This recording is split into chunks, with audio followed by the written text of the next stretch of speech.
प्रिय श्रद्धालुओं, जय श्री कृष्णा, जय श्री राम, जय श्री राधे राधे, जय श्री महाकाल। इस प्रवचन में आपको श्रवण कराएंगे भगवान का मथुरा प्रवेश, रजक वध तथा माली पर कृपा। श्री पराशर जी बोले, यदि कुलोत्पन्न अक्रूर जी से श्री विष्णु भगवान का जल के भीतर इस प्रकार स्तुवन कर उन सर्वेश्वर का अनाकल्पित धूप दीप और पुष्पादि से पूजन किया, उन्होंने अपने मन को अन्य विषयों से हटाकर उन्हीं में लगा दिया और चिरकाल तक उन ब्रह्मभूत में ही समाहित भाव से स्थित रहकर फिर समाधि से विरत हो गए। तदनंतर महामती अक्रूर जी अपने को कृतकृत सा मानते हुए यमुना जल से निकलकर फिर रथ के पास चले आए।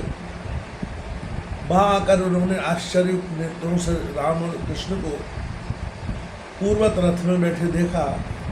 उस समय श्री कृष्णचंद्र ने अक्रूर जी से कहा, श्री कृष्ण जी बोले, अक्रूर जी, आपने अवश्य ही यमुना जल में कोई आश्चर्यजनक बात देखी है, क्योंकि आपके नेत्र आश्चर्यचकित दिख पड़ते। अक्रूर जी बोले, हे अच्युत, मैंने यमुना जल में जो आश्चर्य देखा है उसे मैं इस समय भी अपने सामने मूर्तिमान देख रहा हूँ। हे कृष्ण, यह महान आश्चर्यमय जगत जिस महात्मा का स्वरूप है, उन्हीं परम आश्चर्यमय स्वरूप आपके साथ मेरा समागम हुआ है। हे मधुसूदन, अब उस आश्चर्य के विषय में और अधिक कहने से लाभ ही क्या है। चलो, हमें शीघ्र ही मथुरा पहुंचना है। मुझे कंस से बहुत भय लगता है। दूसरे के दिए हुए अन्न से जीने वाले पुरुषों के जीवन को धिक्कार। ऐसा कहकर अक्रूर जी ने वायु के समान वेग वाले घोड़ों को हाँका और सायंकाल के समय मथुरापुरी में पहुंच गए। मथुरापुरी को देखकर अक्रूर ने राम और कृष्ण से कहा, हे वीर बनो, अब मैं अकेला ही रथ में जाऊंगा, आप दोनों पैदल चले आ गए। मथुरा में पहुंचकर आप वसुदेव जी के घर न जाएं, क्योंकि आपके कारण ही उन वृद्ध वसुदेव जी का कंस सर्वथा निरादर करता रहता है।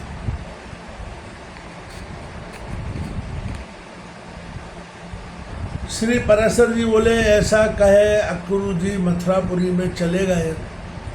उनके पीछे राम और कृष्ण भी नगर में प्रवेश कर राजमार्ग पर आए।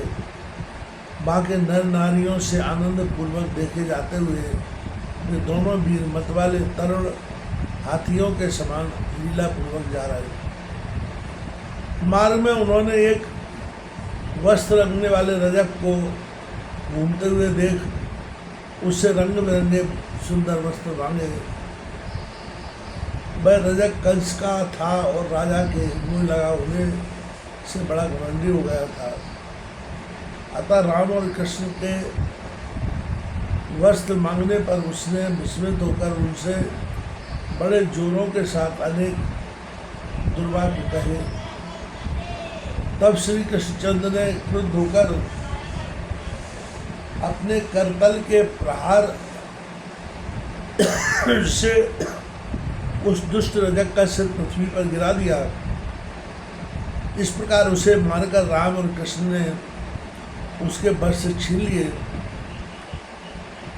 तथा क्रमशः नील और पीत वस्त्र पहनकर वे प्रसन्न चित्त से माली के घर गए।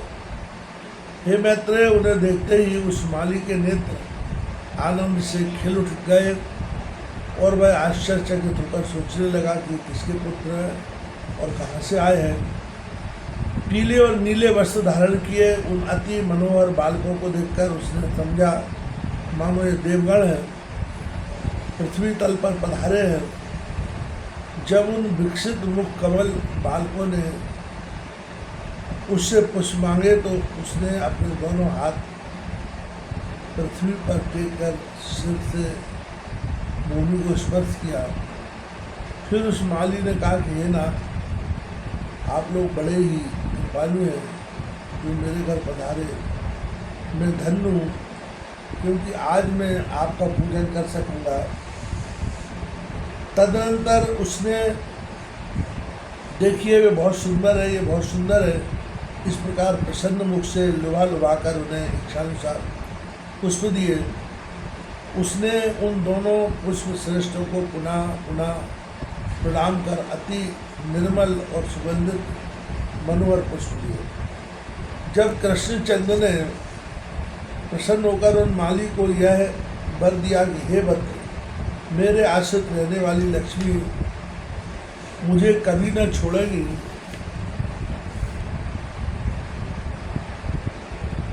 हे सोम, तेरे बल और धन का ह्रास कभी न होगा, और जब तक सूर्य की सत्ता रहेगी तब तक तेरी संतान का उच्छेद न होगा।